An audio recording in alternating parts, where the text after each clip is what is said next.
Hi, I'm Susan Swain, host of C-SPAN's Q&A, where we spend an hour with nonfiction writers and historians who add context to today's news. One important political story this past week was the indictment of New Jersey Democratic Senator Bob Menendez on corruption charges for the second time in 8 years. As required by Senate rules, Senator Menendez stepped down from his chairmanship of the Senate Foreign Relations Committee. He says he will not resign his Senate seat despite calls from many of his Democratic congressional colleagues and New Jersey Governor Phil Murphy to do so. 8 years ago in 2015, Senator Menendez was indicted on similar federal charges in a different case. It ended in a deadlocked jury, and the federal government later dropped all charges against him. We thought it would be interesting for context on today's case to turn to this archival episode of Q&A from 2017. Randall Eliason, a former assistant U.S. attorney and law professor, discussed that first case against Senator Menendez and the process of getting to a federal indictment.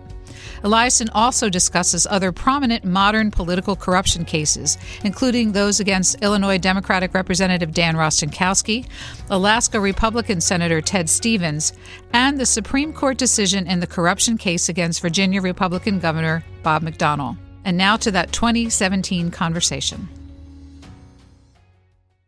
Randall Eliason, before I ask you about the Robert Menendez case underway in the courts up in New Jersey, give us some background about how you got into the business of the law and the relationship between the federal prosecutor and somebody in politics. Okay. Well, when I graduated from law school in '85, I came to Washington for my first job at a private law firm, and after a few years, I joined the U.S. Attorney's Office here in D.C., and I worked there as a federal prosecutor for about 12 years.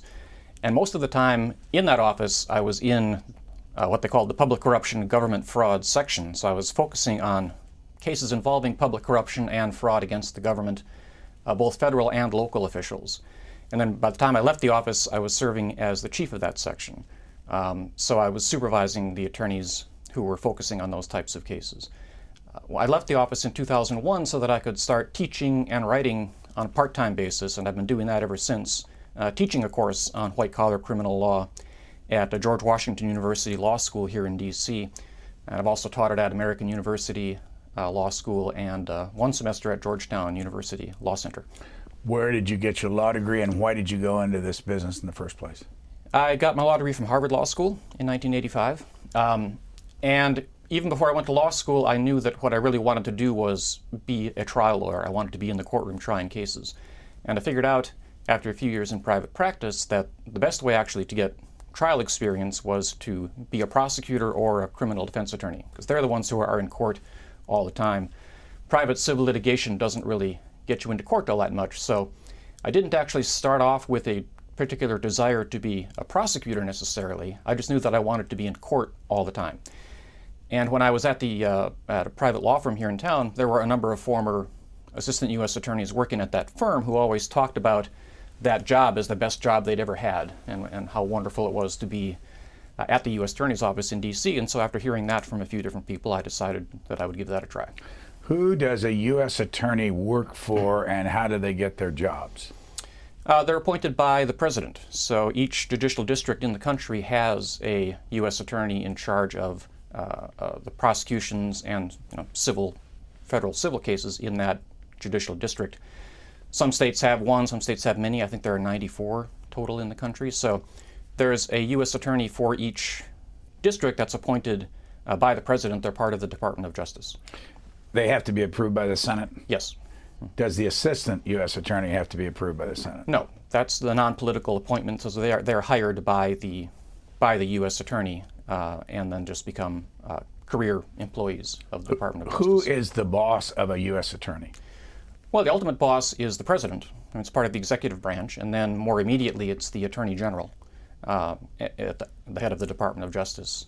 And then there's also, different steps below that. There's an executive office of U.S. attorneys within the Department of Justice that focuses specifically on the U.S. attorneys, because there's, as you know, the Department of Justice is a huge organization with a lot of different components, but it's within the Department of Justice.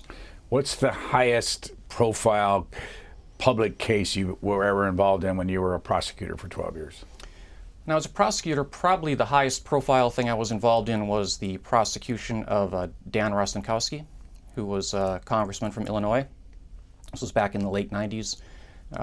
And he was prosecuted for basically a series of schemes where he was stealing funds from different government programs and using them for his personal use. And so that was a case that happened here in D.C. He was indicted and ultimately pled guilty and went to jail for about a year and a half. He's deceased, but we have some video of him after he had been indicted so that everybody can remember what he looked like and sounded like. Today, I pled not guilty to each of the charges before me. I entered these pleas because I am not guilty. I will fight these false charges and will prevail. I will wash away the mud that has been splattered upon my reputation. Some ask, how could you have done these things? The answer is simple. I didn't do them. He was a former chairman of the Ways and Means Committee. He was enormously well-liked in this town, both on the right, the left, the Republicans and Democrats. When you hear him recount that statement about not being guilty, what's your reaction when you hear that? Well, that's sort of par for the course. I mean, it's common for someone who's first indicted to come out and, proclaim their innocence and say they're going to fight the charges, and so it doesn't really indicate to me that that it's anything out of the ordinary. In other words, it's sort of what you expect. A politician or most criminal, high-profile criminal defendants will initially at least come out and deny the charges, and then the case proceeds from there. I mean, this guy had a lot of power in town. When you were watching the process, anything about it surprised you that you didn't expect, and how hard was it to convict him? No, there wasn't anything in particular. I mean, one thing I think that was notable about the case, and I should say I was not, at that point I was a very junior person in the office. I was not the lead prosecutor on that case by any means. I was part of the team. One thing that I think was notable was the lack of any even perception of political influence in the investigation. In other words, the investigation was begun under a Republican administration, and then after the 1992 election was switched over to the Clinton administration, Democratic administration, and obviously Rostenkowski was a very prominent Democrat who, among other things, was a potentially important player in President Clinton's efforts to get health care reform passed. And so there was some concern, rumblings, that maybe now that President Clinton was elected, this investigation, this prosecution would somehow be stifled, by the Clinton Justice Department. And there was never even an inkling of that within our office. The new Democratic U.S. attorney came in, and the case proceeded just as it had been proceeding, and there was no hint at all within our office or from the Department of Justice that we should do anything differently simply because now there was a Democratic administration in power. He went to prison for, did you say, a year and a half? I think it was 17 months, if I recall. Yeah. What's your opinion of how, this is a bad way to ask it, how corrupt are politicians from your perspective? You teach white-collar crime, but also you've watched over the years what's gone on in this town. Well, I don't think things like Rostenkowski or the Menendez case that we're going to talk about shortly are the norm by any means. I do think there's a real tension in our system. Since we have a system of sort of privately financed campaigns, and politicians do have a need to raise money and the right to raise money and to fund their campaigns, there's a real tension there between the goal of having politicians who are only working to serve the public interest and serve all their constituents, and this kind of constant push and need to raise money. And I think that can, lead to a lot of dangers of potential corruption. But I don't think by any means that things like what happened in the Rostenkowski case or the allegations in the Menendez case are the norm. Would you have been able, the prosecutor's office, been able to have convicted Rostenkowski back then if the Supreme Court had already decided the McConnell decision? No, that's a good question. I mean McDonald. McDonald, yeah. Yes, I don't think there would have been a factor because the Rostenkowski case was not primarily a bribery case. McDonald deals with the federal bribery statute and what the government has to prove in a bribery case. Rostenkowski was really a theft case. It was theft and false statements. So different kind of allegations. I don't think it would have had an effect. Let me just clear, for those who don't remember, Robert McDonnell was the governor of the state of Virginia, and it went on for a long time. He was convicted of what would it be, bribery? Yes, basically, yeah. And then the Supreme Court decided, you remember the number? The court decision, how many was it was unanimous. 9-0. Yeah, it was unanimous, yeah. What was your reaction when you heard that they threw that case out? Yeah, I was very surprised and disappointed. I think it's an incorrect decision. Why? So, if we could do a little background on McDonnell. I mean, basically, it was the governor and his wife who accepted a series of valuable gifts over time from this businessman, Johnny Williams, who wanted their help in promoting his product within the Virginia government. His company made a product called a NanoBlock, and he wanted to get Virginia universities to do research studies and try to sort of promote his product within the government so that it could maybe get FDA approval and be a big, successful product for him. So over a series of a couple of years, he gave the McDonald's things like $10,000 or so in designer gowns that he purchased in New York City for Mrs. McDonnell.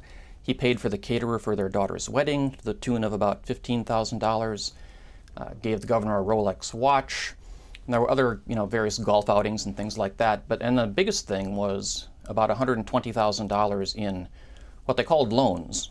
There were no interest, no paperwork, no documentation, just basically gifts of money that total about $120,000 that they, again, later called them loans. I'm not sure if they would have ever been called loans if they had not come to light. So in exchange for that, he was hoping that the governor would help promote this product within the government.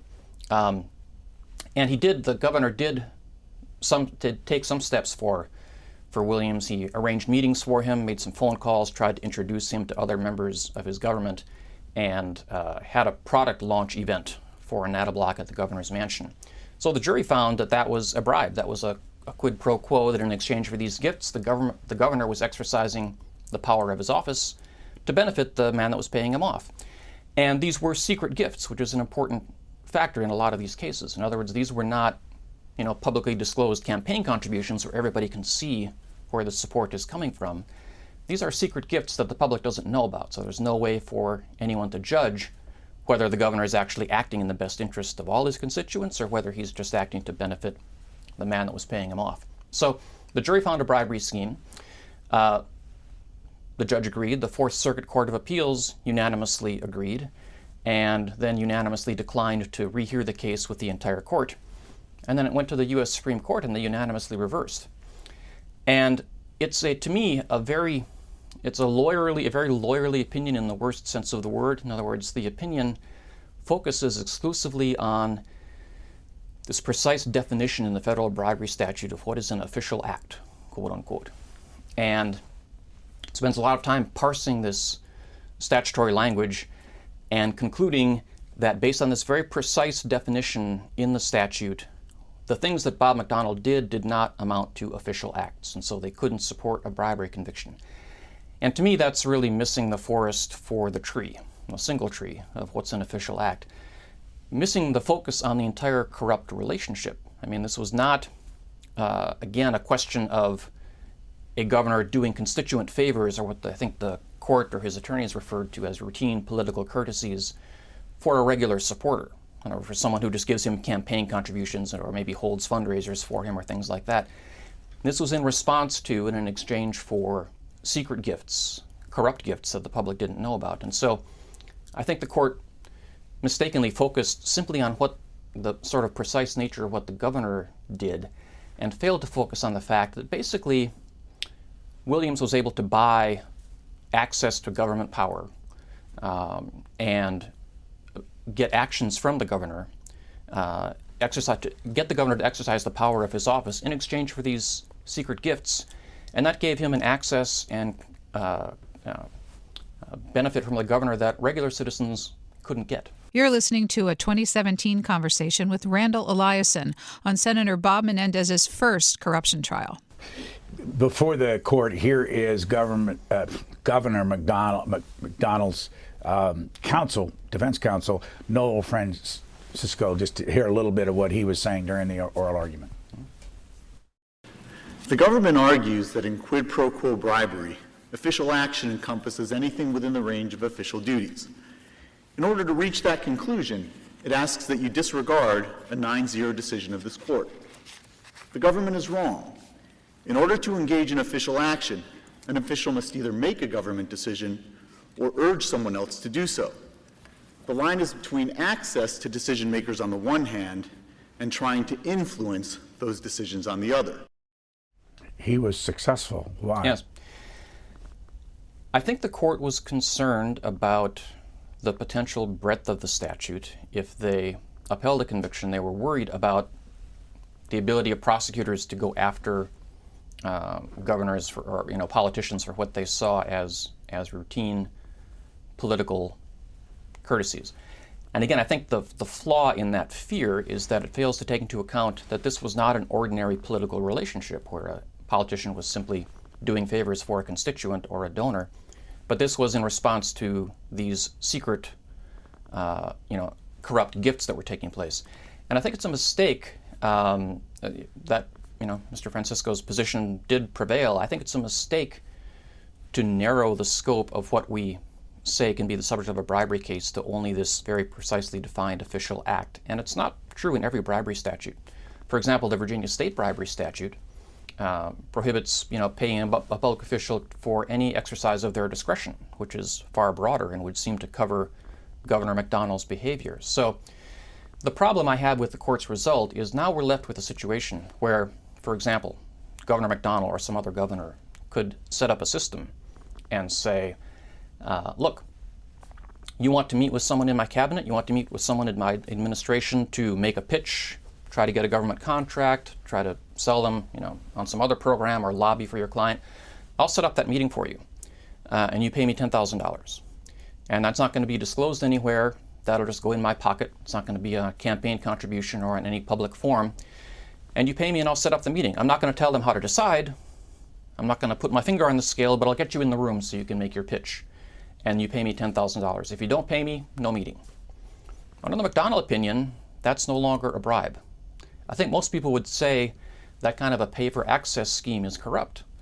But under McDonnell, you'd have to say what the governor did, arranging that meeting, that's not an official act according to the court, and so that's not a problem. So I think that's wrong. Here's a moment in that oral argument where the Chief Justice kind of tipped off where the whole thing went. It's 35 seconds.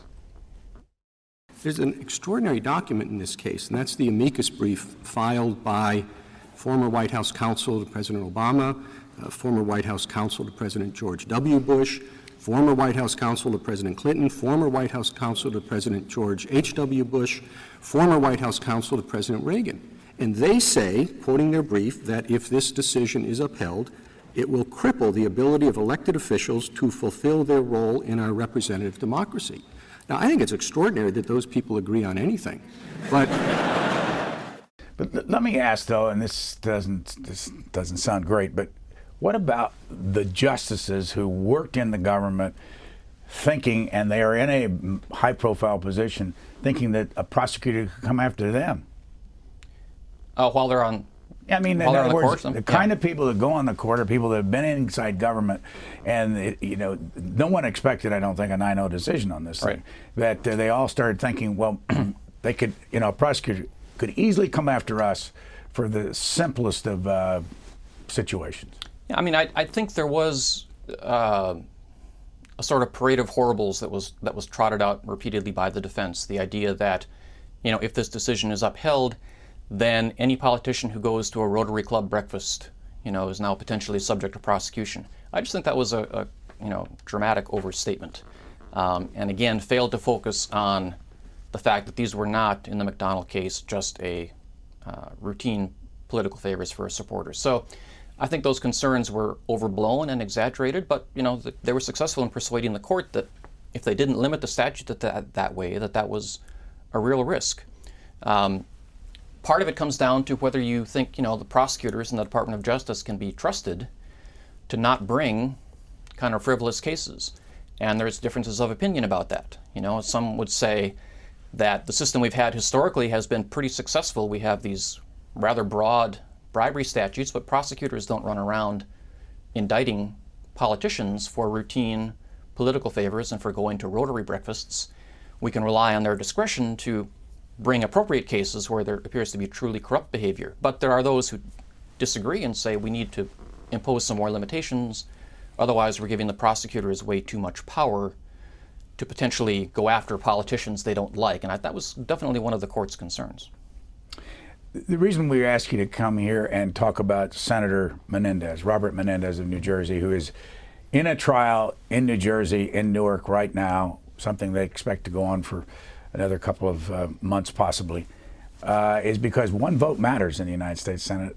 And first, let me show you 15 seconds or so of Senator Menendez so everybody knows what we're talking about, and then you can explain what's going on in New Jersey. Okay.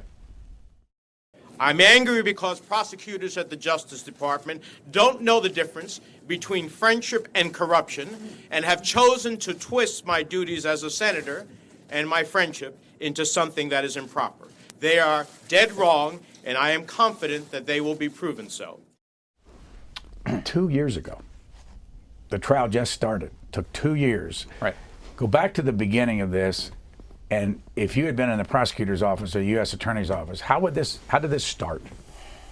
Well, there were some initial allegations about, Senator Menendez's relationship with this Dr. Samuel Melgen, who ended up being his co-defendant, that the government was investigating. And in the course of looking at those allegations, they came across all this other conduct that led them into a broader inquiry, and that's not uncommon. You start looking at one aspect of a case and other doors open up, sort of head down other avenues.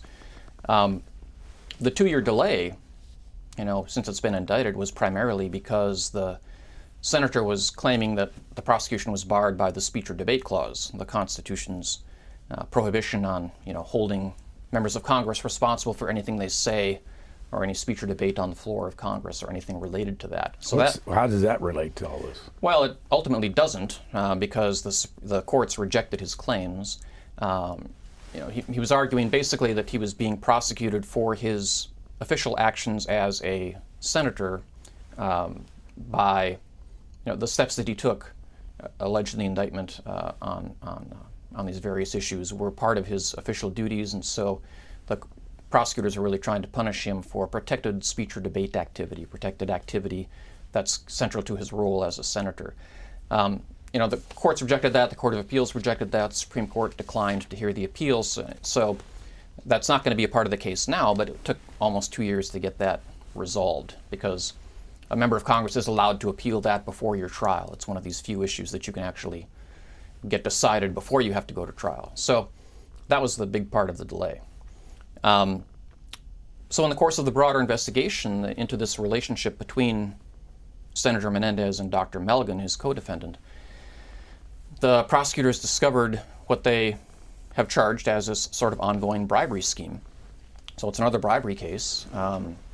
And the allegations are that in exchange for a number of valuable gifts and contributions from Dr. Melgen over the years, that he basically had Senator Menendez on retainer, and that the senator did take a series of official actions to benefit Dr. Melgen in exchange for those gifts.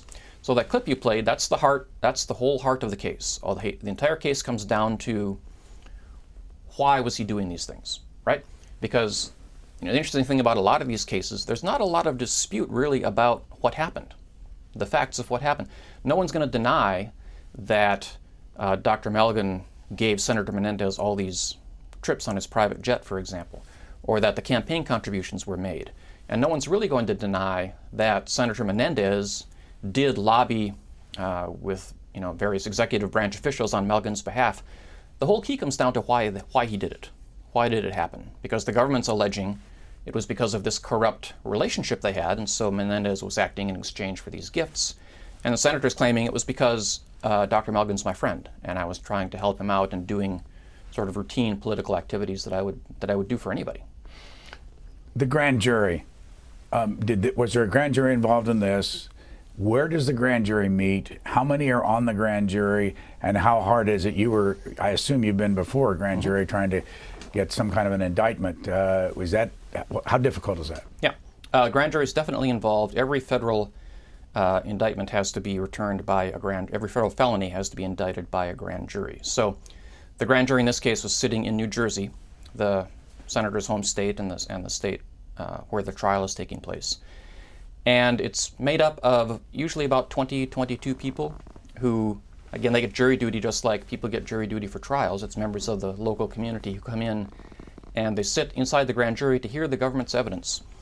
It's a very different kind of proceeding from a trial because its purpose is not to decide guilt or innocence at all. Its purpose is just to decide, is there enough here to make it appropriate to file charges and bring this defendant into court to answer those charges. So the grand jury is only making a probable cause determination, similar to a judge signing an arrest warrant or something. It's very different. It's not at all the guilt beyond a reasonable doubt determination that the trial jury now has to make in the trial that's going on.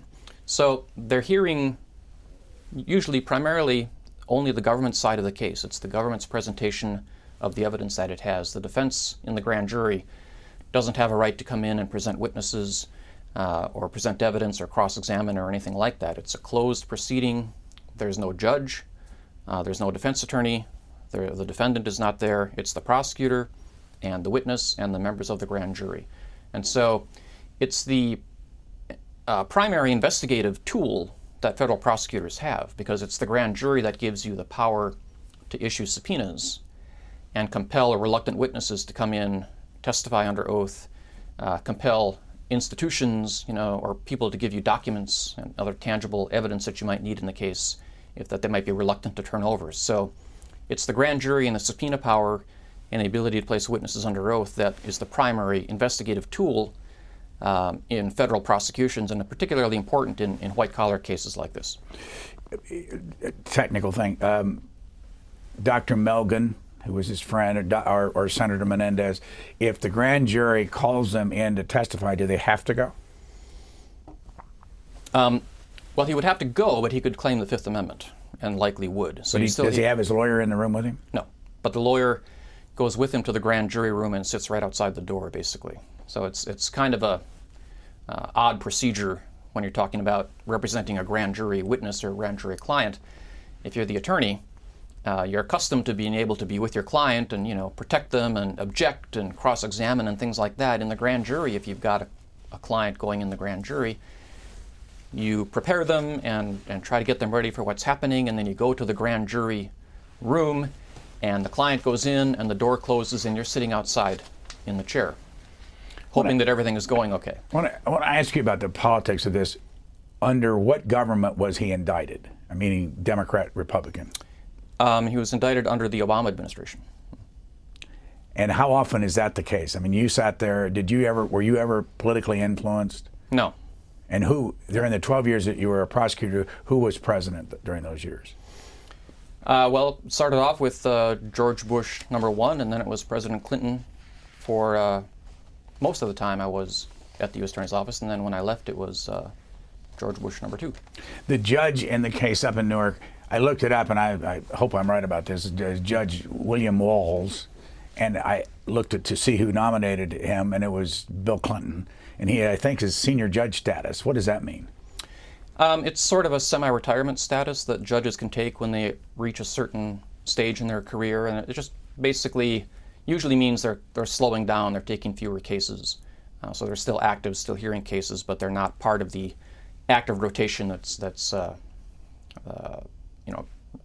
picking up cases every day from the court. You're listening to a 2017 conversation with Randall Eliason on Senator Bob Menendez's first corruption trial. I want to show you one of his attorneys, who is also the attorney for Jared Kushner.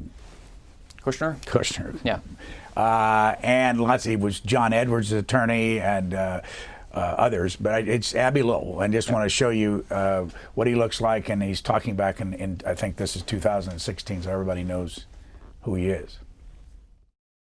As we have seen in so many cases, from former HUD Secretary Mike Espy in 1999 to Senator Ted Stevens in 2007, and 2 years ago in the case of Senator John Edwards, prosecutors at the Justice Department often get it wrong.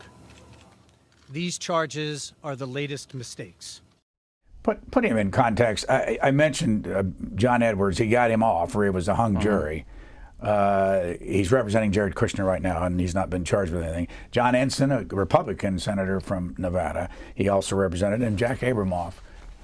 What role does a fellow like Abby Lowell play in this kind of thing?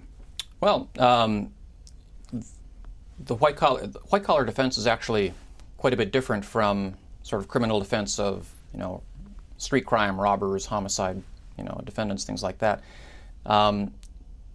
They're working very actively throughout that grand jury stage we talked about, working with the prosecutors and their clients to sort of try to manage the investigation, do their own parallel investigation, talking with the prosecutors about, why they think charges aren't appropriate, or, what the outcome should be concerning their clients. So they're very actively involved in that pre-indictment stage.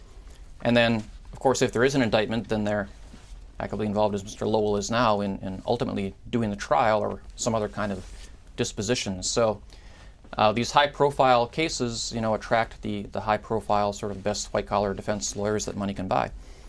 For those that are interested, you've written a lot about this, and I have some of the written material. You've written some recently about the Menendez trial, and we really ought to read some of what you wrote so that people can hear some of the specifics. You mentioned the free plane rides earlier, and the pilot, one of the former pilots, testified this week. Right. And I have a story here. It's from CNN. Details of Senator Bob Menendez's expensive travel arrangements took center stage during the senator's federal corruption trial Wednesday of this week. Prosecutors claim that New Jersey Democrat accepted rides on private jets and other gifts from his friend and wealthy ophthalmologist, Dr. Solomon Melgen, in exchange for political favors. I want to run some video so you can see what Dr. Melgen looks like. He's an ophthalmologist and has a retina clinic, 3 of them, I think, in Florida.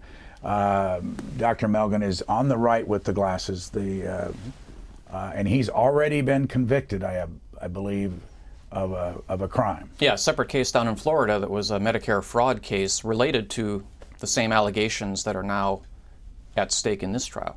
In other words, one of the allegations in this trial is that Senator Menendez was trying to help Dr. Melgen resolve a dispute he was having with Health and Human Services about alleged overbilling for a medication at his eye clinics, to the tune of about $9 million.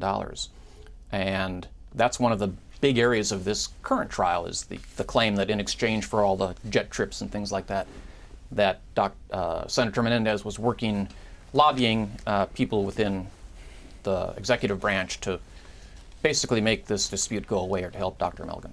From what you can tell, how good of friends are they? Well, I don't think it's disputed that they have been friends for quite some time. I mean, they've known each other for a long time. But not until he was elected to the Senate. I don't think that's right. I think their friendship goes back earlier than that. If I remember, I'm not positive, but I thought I read somewhere they've been friends for about 20 years. Not certain about that. But it's in contrast to, for example, the Bob McDonnell case we talked about, where, again, part of his defense was also these gifts were out of friendship. But he had just met Johnny Williams right when he began running for governor. They did not have any kind of a long existing relationship. But the stories I've read, at least, I don't obviously know this personally, is that Senator Menendez and Dr. Melgen have, been friends for a long time, have gone to each other's family events, children's weddings, things like that. So they do have a friendship. That doesn't necessarily decide the case at all, because friends can engage in corrupt behavior, right? I can rob a bank with my friend. I can, if I have a friend who's a senator, I can bribe him to do things for me. So friendship is not a complete defense, but it is what the senator and Dr. Melgen are using to argue in this case, that's really the only reason any of this was going on, is out of friendship, not out of a kind of a corrupt exchange of gifts for political favors. By the way, if Senator Menendez is convicted, does he have to resign the Senate? He doesn't have to. No, I mean, the tradition has sort of been that senators are convicted frequently do resign, but there's no sort of set timetable on when that has to happen. And if he refuses to resign, then the Senate can vote to expel him. But he doesn't have to resign. So if he were convicted, how long do you think this will go until there's a final decision? I think it's really hard to say, and a lot would depend on what the senator himself chose to do. But certainly you wouldn't expect it to happen really quickly, because there'd be arguments that, well, he's got, a right to appeal, perhaps, or the Senate would say, assuming he didn't resign, then the Senate might say, well, we have to have hearings on deciding whether to expel him or not, and you'd expect that to take some time. So I wouldn't expect it to happen immediately, unless he did resign. I mentioned his one vote is rather significant, because if Governor Christie, who leaves office at the end of the year, were able to replace him with a Republican who would vote to eliminate the Obamacare thing, that one vote would make a big difference. How much tension do you sense there is, either what's going on in the court or here in town, looking at this case? Well, I think there's certainly been a lot of talk about the point you're mentioning. In other words, the political ramifications if he is convicted. What will that do to the balance of power in the Senate? And so I think there's a lot of concern or interest in that issue on both sides of the aisle. I wouldn't really expect, I think it would be surprising if, assuming he were convicted, that if it were resolved so quickly that Governor Christie would be the one making the appointment. It seems to me likely that it would drag on longer than that. And so the scenarios that are being played out about him being convicted and Governor Christie getting to appoint a Republican to replace him, I guess that seems unlikely to me. We don't know for certain, but I guess I'd be surprised if anything happened that quickly. Back to what you've written, on multiple occasions, Menendez, sometimes with a guest, stayed free of charge at Melgen's villa in a luxury resort in the Dominican Republic. On more than a dozen occasions, Melgen flew Menendez and sometimes his guest to and from the Dominican villa on Melgen's private jet. When Melgen's jet wasn't available, he arranged for other private jet transport for Menendez or purchased a first-class ticket for him. You wrote in 2010, Melgen used his American Express points to book a suite at a Paris hotel valued at nearly $5,000 for Menendez to use for a 3-day vacation. And then finally you list in 2012, Melgen made more than $750,000 in campaign donations to benefit Menendez, as well as $20,000 contribution to Menendez's legal defense fund. Right. Stop on the legal defense fund for a moment. In some of the stories I saw, both the Republicans and Democrats have given to that defense fund, including those who are very strong about Israel, Sheldon Adelson and Hayam Sabbam. Both gave him, I think, 10 grand or more. I think maybe Sheldon Adelson's wife also gave him 10 grand. Isn't that just a political contribution? If that were the only thing at issue in the case, then I don't think you'd have a case, right? In other words, standing alone, you can say, even some of the PAC contributions, if the only thing at issue here were the campaign contributions and the PAC contributions, I think the case would look very different.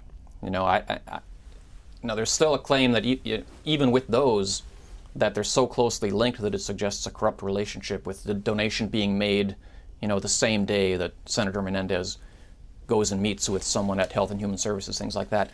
But absolutely, the contributions to things like a legal defense fund, they're kind of in a different category from the things like the private jet trips that don't get disclosed, because at least on their face, the contributions are legal and legitimate, right?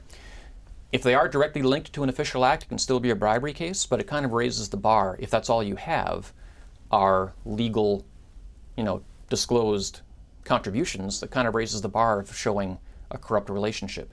Things like the jet trips or the, hotel suite in Paris, things like that. You talk about the friendship defense, and I think the difficulty for the senator with claiming that this was all just out of friendship, or the difficulty for both defendants, is this wasn't just, for example, Dr. Melgen was flying to the Dominican Republic anyway, and so he gave the senator a ride. As the allegations in the indictment point out, there were times when Dr. Melgen wasn't going, but he sent the jet to take Senator Menendez down to the villa. Sometimes he would send the jet from Florida up to D.C. to pick the senator up and then bring him back down to the Dominican Republic. And when his jet was unavailable, he sent another private jet, or bought him a first-class ticket. So there was this, those allegations, those facts start to take you kind of out of the range of what people would think of as normal friendship, right? It's one thing to let you tag along when I'm taking my jet anyway. It's quite another to send my jet for you, or to pay to send someone else's jet if my jet's out of commission. How important is it that, I believe in court this week, they said that he had taken 16 flights, but only accounted for 3 in his financial filings over in the Senate? Right. I mean, initially he didn't disclose any of them. And then when the investigation began and some of these flights came to light, he disclosed 2 of them and reimbursed Dr. Melgen, I think it was $58,000. And at the time he said there were only 2 or 3 flights. So that's very important because, we talked about earlier, the key in a case like this is proving the state of mind, right? And no one's going to really deny that the jet trips happened. The whole question is going to be why. Is there corrupt intent, which is what the bribery statute requires? How do you prove corrupt intent? Well, if you don't have either party testifying, Dr. Melgen isn't going to testify and say there was a deal. One of the best ways to prove it is to show that they tried to conceal it. Right? Because why do you try to conceal what you did? Because you know you did something wrong, and that's helping to prove your state of mind, your corrupt intent. So this charge in the indictment, there's only 1 count in the indictment, but it's way at the end, but it's actually much more important than you'd think. The charge at the end of a crime called false statements, which is charges that Senator Menendez failed to report these gifts as required, the jet trips and the hotel stay in Paris and things like that, failed to report them as required on his Ethics in Government Act forms. So that's a separate crime. Failing to report those is a crime called false statements, but the fact of that crime is critically important to the overall case, the bribery allegations, because what the government then will argue is that's evidence he knew it was wrong, and so he was trying to hide it. That's evidence of corrupt intent. And the same is true with the fact that when it first came to light, he came out and said, well, there were only 2 or 3 trips, when in fact there were 16. Why do you do that? Because you know that what you did was wrong and you're trying to keep it from coming to light. That's the argument. Senator Menendez is up for re-election next year if he runs. Yes. He's single, divorced back in the mid-2000 time period. Dr. Melgen is married, but in the midst of all this, there's a charge of young women being involved in this whole thing from Europe, and some of them testified this week. Can you explain that? And how significant is that in this whole story? Yeah, there are 3 different basic areas of things that the government says Senator Menendez did for Dr. Melgen in exchange for the gifts. The first is this intervention in that Medicare billing dispute we talked about, where Senator Menendez repeatedly met with and emailed and talked to people at Medicare, Department of Health and Human Services, trying to help resolve this dispute in Dr. Melgen's favor. By the way, Dr. Melgen does not live in New Jersey. No, he's not a constituent. Yeah, he lives in Florida, which is another difficulty, I think, for the defense. I mean, one thing a politician would typically say is, well, I was helping out my constituent, right? Dr. Melgen doesn't live in New Jersey, so they have to rely on the friendship argument. So the one area was working on this Medicare billing dispute on Dr. Melgen's behalf. The second area involved a contract that Dr. Melgen had that he had purchased, a contract to provide port screening in the Dominican Republic, screening of cargo with X-ray machines coming into Dominican ports. And it was potentially worth many millions of dollars if it could be carried out, but it had been tied up for a long time in disputes with the Dominican government. And so the second thing that Senator Menendez is charged with doing is trying to pressure the State Department to pressure the Dominican Republic to move forward on that contract so that Dr. Melgen could get the benefit of that contract.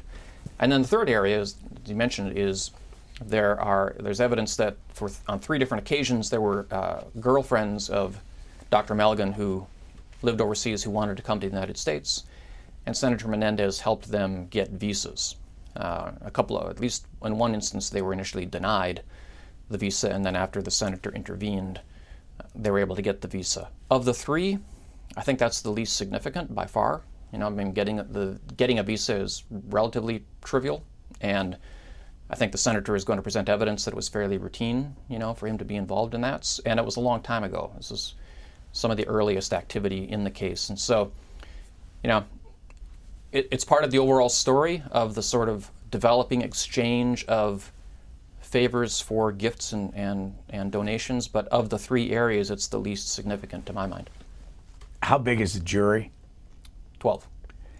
And can one person withhold and call it a hung jury? Yes, yeah, absolutely. They have to have a unanimous decision. Unanimous verdict, yep. If there's one holdout, then you would have a hung jury and the government would have to decide whether to retry the case. You're listening to a 2017 conversation with Randall Eliason on Senator Bob Menendez's first corruption trial. The last senator to go to prison was Harrison Williams from New Jersey.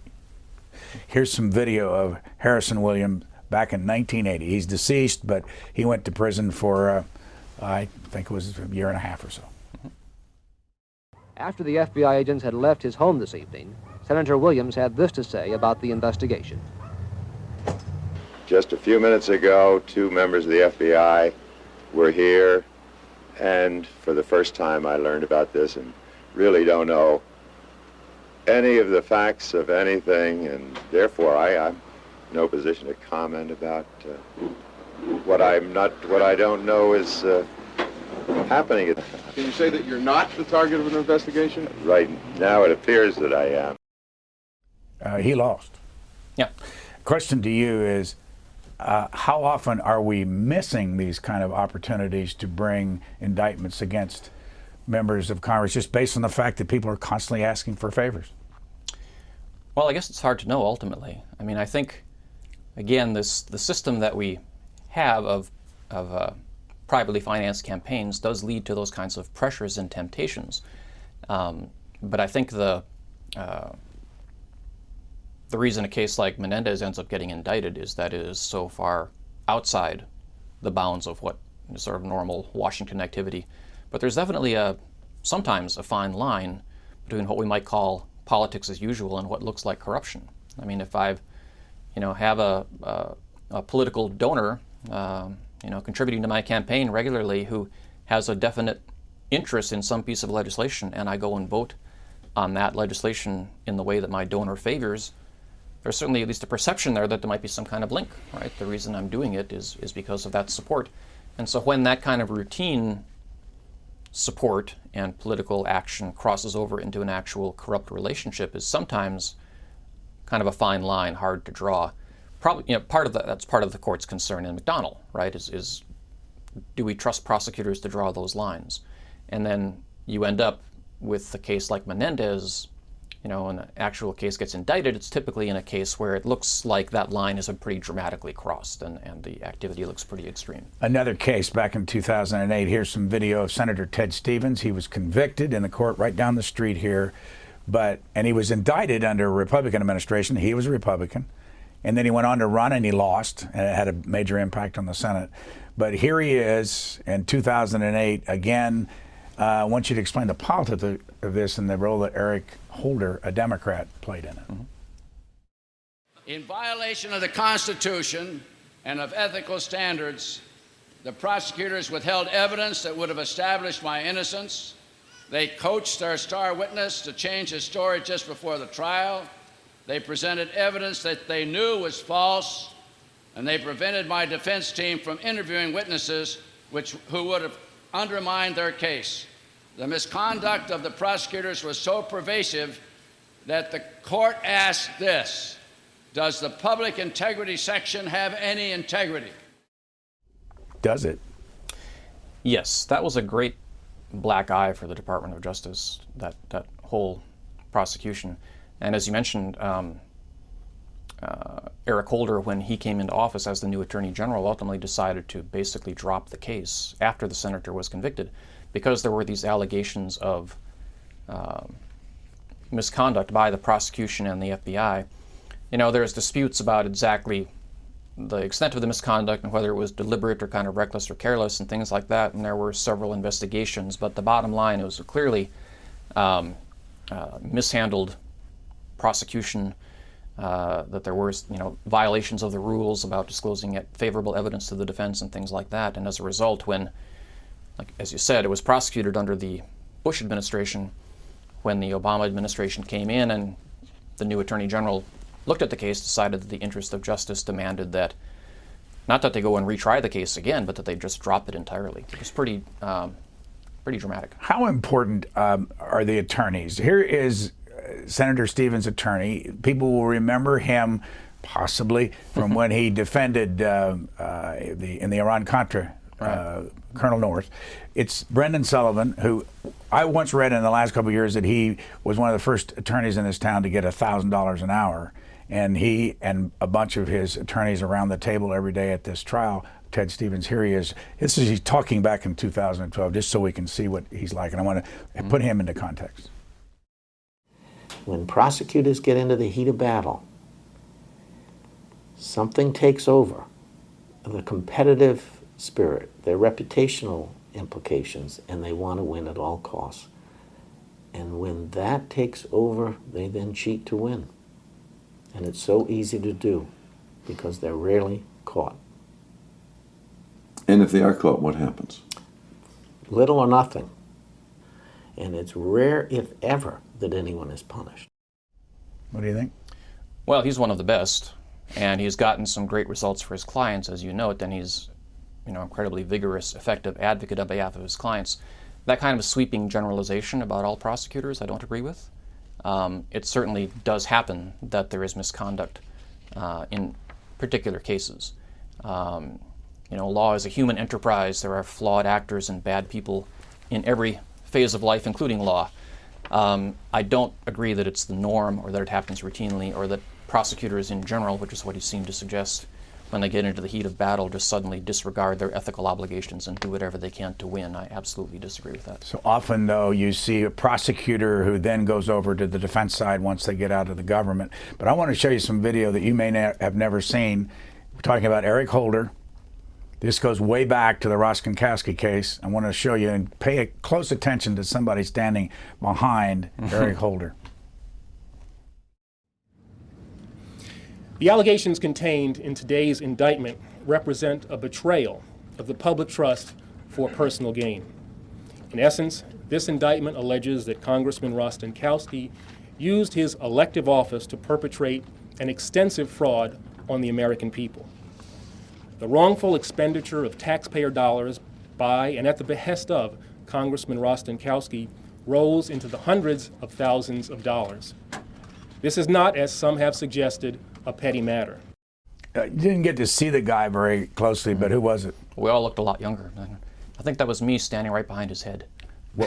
What was Eric Holder doing then, and why were you standing behind him? It was at the press conference announcing the indictment of Congressman Rostenkowski. So the prosecution team was standing behind him. I think the biggest question here for the average person watching is, should they trust the system to work? I think if you watch something like the Menendez trial, it should give people faith in the system. I mean, I think, as I said, there are individual cases of misconduct where things don't go well, where the system breaks down. My experience, by and large, has been that the justice system actually does work well, that people can have confidence in it. And in these high-profile cases like this, when you have the sort of vigorous clash of good advocates on both sides and professional prosecutors who have looked at the case and determined there's a valid case there and put it together, that you can rely on now what's going on in the courtroom to get at the truth and have the jury make a determination. I can't resist showing this video because it doesn't say anything in particular, but it shows you how close you can get to a situation. And this is deceased former Congressman John Murtha. This goes back to the whole abscam thing in 1980 area. But here he is talking to people that he thinks are representing, I believe in this case, the Saudi government or a Saudi business person. And they're sitting in a hotel room somewhere. But you listen closely to what John Murtha is willing to do with money that they want to give him. And I'm going to be blunt now. Let me ask you now. What are you telling me now that, as far as you're concerned, is you don't want any money on this thing, or you just want it to be worked as far as that's right, about putting this thing into your district, and that's all you want out of this? I'll tell you exactly what I'd like. I'd like to be able to tell you that there's some places I'd like you to invest some money. A couple banks that have really done me some favors in the past that I'd like to put some money in, and one guy in particular, that savings bank, solid, all three of them, of course, solid banks.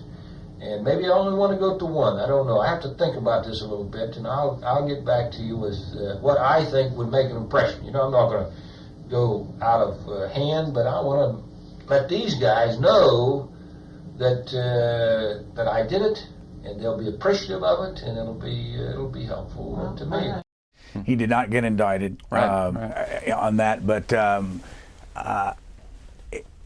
what's going on here other than the obvious? And if the public's watching from the outside, the kind of money that's involved, we talked about the defense fund, you talk about he wanted to put money over here because it would help him in his constituency. Is there any way to stop this kind of thing? You know, I think money has been influencing politics probably since as long as we've had politics, right? And I've mentioned a couple times, I think private financing of campaigns creates a lot of pressure and tensions in that area. I don't think it would solve the problem, but public financing of campaigns, I think, would be one step towards at least reducing the influence of money in the political system. Let me just interrupt to say, Cory Booker, the other senator from New Jersey, a Democrat, has given money from his leadership PAC to the defense fund for Senator Menendez. Sure. So in effect, that's a political contribution to him that ends up going over in a defense fund to Senator Menendez. Yeah, yeah. How can the public keep track of all this? I'm not sure anybody can keep track of all of it. I mean, and especially since something like Citizens United now, that there's so much opportunity for money coming from sources that are not even, publicly disclosed. It's a real challenge. The line I think that we need to try to draw is between at least what have become routine and are considered legal contributions, like something to the Legal Defense Fund, and the kind of alleged corrupt relationship that's on trial now in New Jersey. There are places that people can find your writing. Tell them how to get there. Thank you. Well, I write a blog that's called Sidebars, so they can go to sidebarsblog.com or rdeliason.com. Either one will get them there. And then I also currently a contributing columnist for the Washington Post, and so if you go to the Washington Post and search for my name, there are some of my articles in there as well. You also are on Twitter. Oh, yes. How do people find the Twitter account? RD Eliason. Do you get feedback from all this? Oh, yes. Yeah. And when you're in a classroom, how interested are your students about white-collar crime? And how popular is the class? I've been fortunate. It's a very popular class at GW. I've been teaching it now there for 15 or 16 years. There's a lot of interest in, my class is usually third-year law students, so it's a senior, they're in their final year of school. It's an elective course, and so it attracts students who are interested in criminal law, possibly in being prosecutors, or sometimes in being white-collar defense attorneys. And so I've been lucky. I get pretty motivated students who are really interested in the topic, and I think one reason the course is fun for them and for me is the ability to talk about things that are going on currently in the news in the context of our class, whether it's Menendez or what's going on with a special counsel investigation right now. There's always a lot of things happening in the real world that we can talk about that show how what they're studying is relevant to what's going on. Randall Eliason is a graduate of Harvard Law School. He was a federal prosecutor for 12 years. He now teaches the white-collar crime course at GW, has these websites that you can read about the Menendez case and other things as you go. And how often do you write? On the blog, it's usually every week or two, and then on the Washington Post, it's sort of as topics come up. It's not a set schedule. Well, it appears the Menendez trial is going to go on for a while, so those that are interested can find some information from you, and we appreciate very much you coming and talking with us. Thank you. I enjoyed it.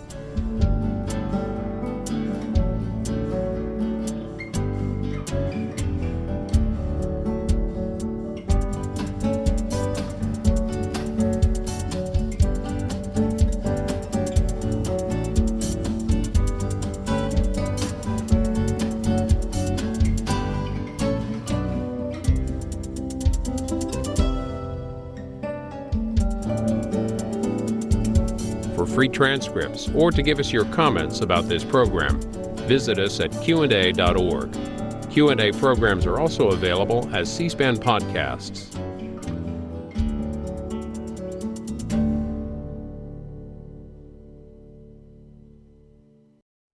We want to make sure you know about our latest podcast, Books That Shaped America.